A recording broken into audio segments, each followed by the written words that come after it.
Welcome back to the channel, guys. About to get on a plane, so I wanted to film this and get this out for you. So this is VIN 949. This is a 2016 223, which is Caviar with LA20 black interior. So black on black. So this is April 23rd, 2026, 53,500 miles, and it was for sale at Manheim in Atlanta. So Atlanta, Georgia. And it sold, brace yourselves, $57,000 plus fees wholesale. So that means when you see this come up for sale, it is probably going to start with a 6 in the first digit of the price. We'll talk about the price here in a little bit. And so that's a topic that I've touched on quite a bit recently. And so this is yet again another one that is selling for a very high price.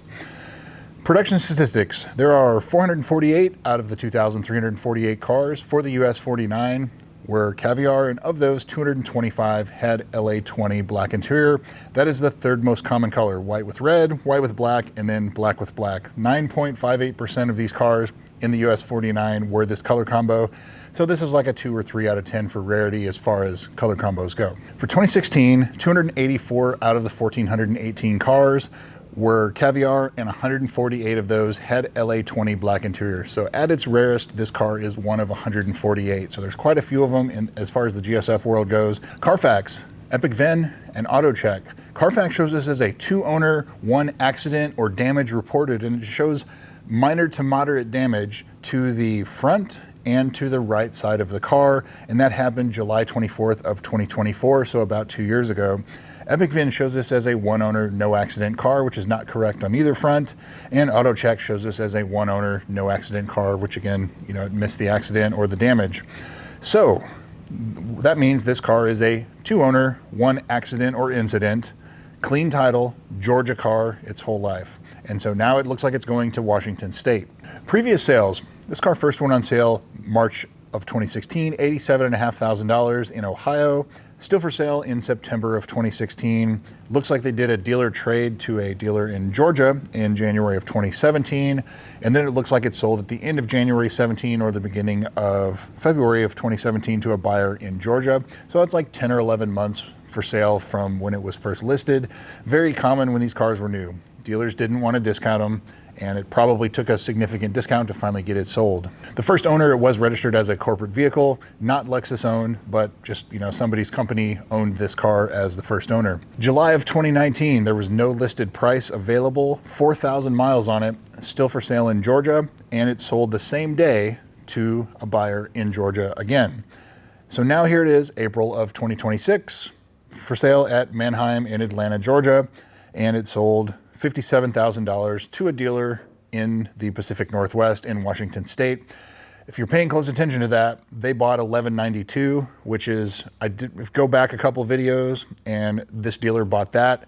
That car is currently listed for $69,000, and it has 57,000 miles. It was a heavily tracked car. It's a modified car, so not quite apples to apples, but similar color and similar mileage, same year, and they paid for that one. They paid $50,500, and they're retailing it for $69,000.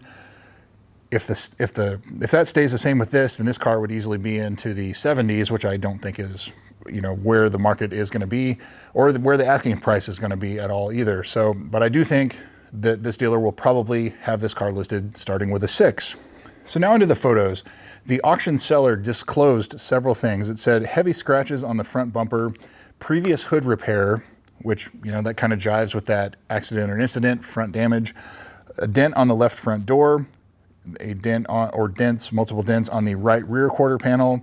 The right front door shows previous repair, and the right front fender shows previous repair. So that kind of jives with that accident or damage information from Carfax, that the front and the right side have previous paintwork, previous damage. So what's on that right front corner is the transmission oil cooler, the external oil cooler for the transmission. And so a lot of times if something hits that, that can get damaged, leak, and, potentially damage the transmission if the cars continue to run while that is leaking out or low or anything like that. So, that would be something just to kind of look at.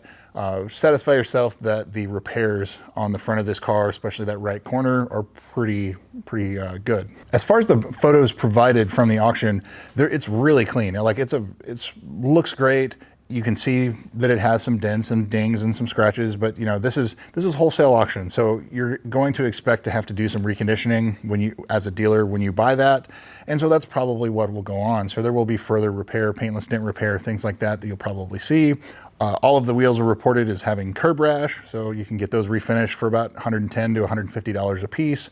So there is some money that they'll put into it on top of the $57,000 plus fees. So like call it $58,000 that they're in it, plus shipping from Atlanta to Washington State. So they're probably in this car $60,000 before doing anything else. Continuing on with the exterior photos, it looks like it needs rear brakes. You can see a pretty good lip on the rear brakes. There aren't a lot of good photos of the front brakes, so I don't see if there's a lip. I can't really tell if there's a lip on the front rotors, but when these cars are for sale, they always need brakes and tires. Fully expect this car needs brakes and tires.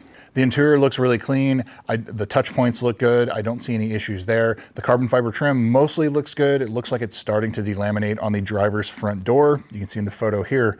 But overall, it looks appropriate for a car with 50,000 miles. And so I don't see any causes for concern.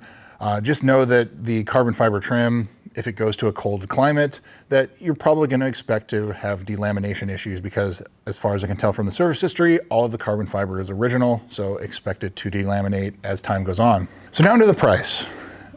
Touchy subject lately. This is the fourth one in a row now, wholesale, that the price has just been way above where I've expected it to be, and where the market kind of says where it would be, which would indicate that the things are trending up. And so this car selling at $57,000 plus fees, plus shipping to the dealer. So this dealer's in it around $60,000. I would previously, like if you back up a month or two, I would put this car like a $50,000 car, maybe even lower than that too, because it probably needs some other work. Like you can see from the photos, the brakes and tires.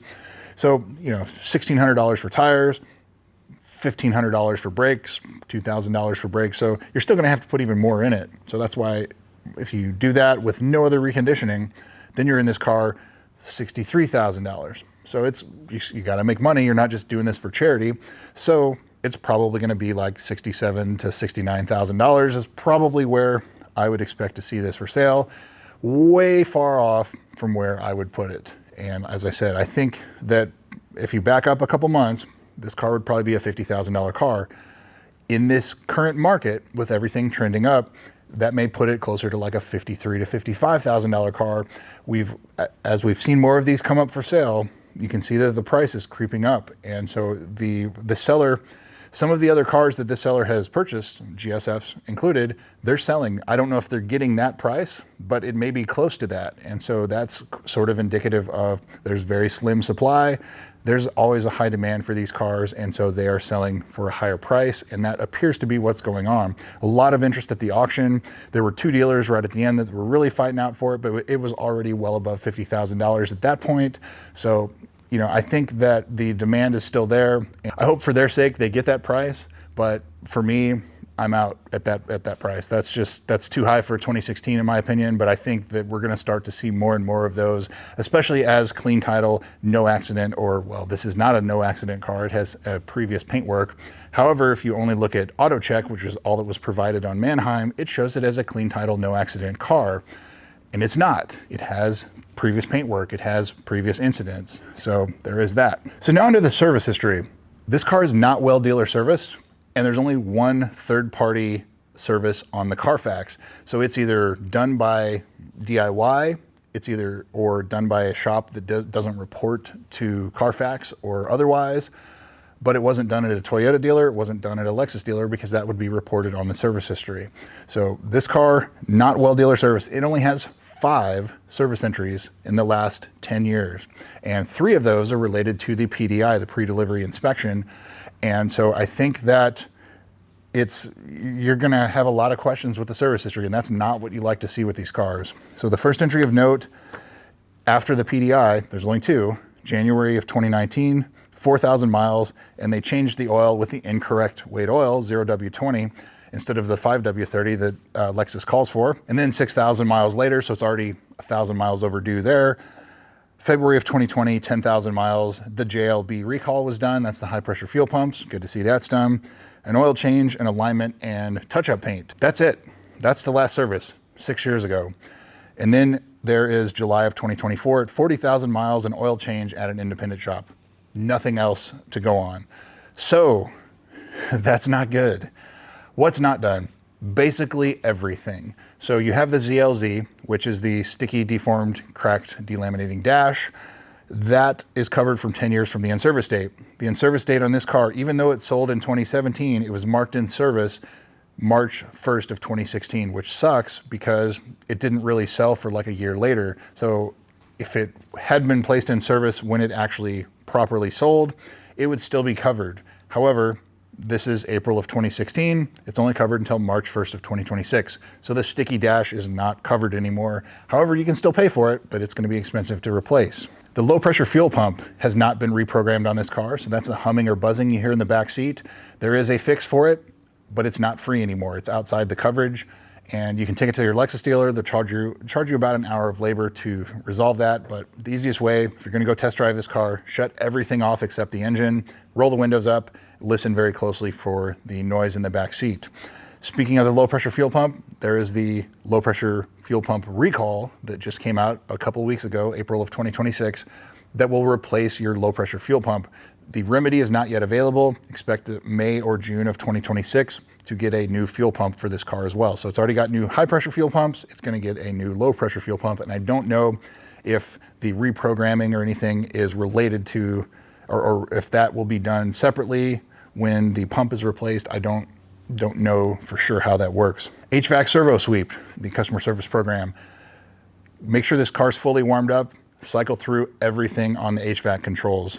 One side max hot, one side max cold, cycle through it all, switch sides, make sure it all responds. If it doesn't, there is a fix. If it still does it after the fix, then you have to replace some of the servos, and some of those require the dash removal, so that can get very expensive. Looking at the photos, you can tell that this car needs new tires. So the insides of the front tires, make sure they're not excessively worn. If they are, it probably needs front lower control arm bushings, 2 tires, and an alignment. So that's more money you're gonna have to put in this car. The valley plate. Valley plate has not been done on this car of record. And so make sure if you're gonna buy this car, you do a pre-purchase inspection at a Lexus dealer or other trusted mechanic that knows these engines, and make sure that it's not leaking. Heat cycles and time, not necessarily mileage. And so fully expect that the valley plate will be leaking. It's affecting most of the 16s, most of the 17s at this point. 18s through 20s, I've only seen a couple, but this is a 16. Fully expect to have to do the valley plate. And so if it's currently not leaking, you need to put money aside for it. At the dealer, $2,200 all the way up to $3,500 is what I've seen for some quotes. Independent mechanic, $1,500 is kind of the going rate right now. So that's what to expect. So brakes, tires, valley plate, some of the other things, you're gonna have to put some more money into it. This car having 53,500 miles, the 60,000 mile service is coming up soon. So that means spark plugs, brake fluid, in-depth service, that type of stuff, that's coming up really soon on this car. Transmission hasn't been serviced. The TVD, the torque vectoring differential, has not been serviced. So both clutch packs plus the differential, none of that of record has been done. So as I said, it pretty much needs everything. And that means that you're gonna have to get this car a lot cheaper in order for it to make sense financially. Otherwise, you're going to way overpay for this car. So that brings me to, would I buy this car? Absolutely not at this price. Knowing now, looking at the service history, unless they can prove otherwise that a whole bunch of this stuff has been done, which I already know it needs brakes and tires, but this car, I would probably be a buyer somewhere in like the mid to upper 40s because it needs at least $5,000 or $6,000 worth of work, brakes, tires, maintenance, valley plate, things like that put into it. And then the market says it's worth low 50s at best. So if you're gonna buy this car and the price starts with a 6, you're probably gonna overpay.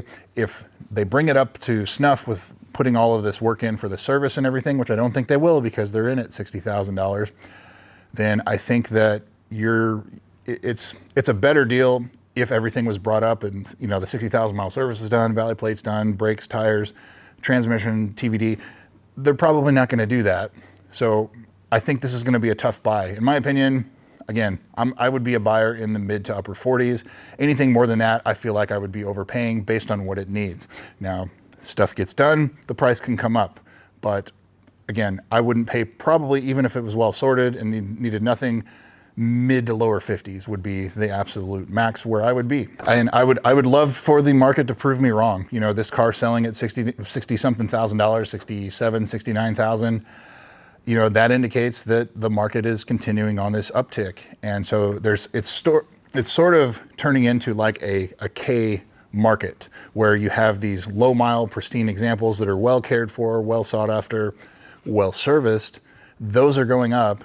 But you also have the well-serviced, well-sorted examples that have a lot of miles on them that are still slowly continuing to depreciate, but not very much. And so I've talked about it in many other videos where around 2019, like the end of 2019, that was like the cheapest these cars will ever be.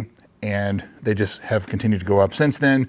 Sort of fell a little bit after the COVID bump in 2022, and then they have been on the rise since then. And so basically since 2019, it's basically the same price. So the last almost 7 years, the cars have basically been the same price minus inflation. And so there's less of them every single day because we've lost so many that are exported, that are salvage title, that have been completely wrecked. So the numbers keep getting down there. There's still a high demand for these cars, and so that's going to basically keep the price high. And for right now, the prices are going to continue to be on the rise. Interested to see what they're going to do this summer, because typically around the summertime it kind of flattens out because people go on vacation, they spend their money elsewhere, so there's less demand. So I guess time will tell. But for right now, this is going to be, in my opinion, probably overpriced, so we will see when the time comes. Stay tuned, watch for this car when it comes up. As always, if you do see one come up for sale, just Google the VIN, and if one of my videos pops up, you'll know I've already done a video on it. As far as the updates go, if it was a video I did in like the last month or two, I'm not gonna do an update on it because there's not much that's changed unless there has been something major. But there's been a few of those lately where people have emailed me and said, hey, you know, I know you just did a video, what do you know about this one? And so nothing has changed in that regard. So if you're not sure, Google the VIN when you see one come up for sale and see if you see a video that I've done, and that will reassure you that I've already done a deep dive on it. This is VIN0949. Thanks again for watching, guys. Thumbs up, subscribe, and comment down below. See you soon.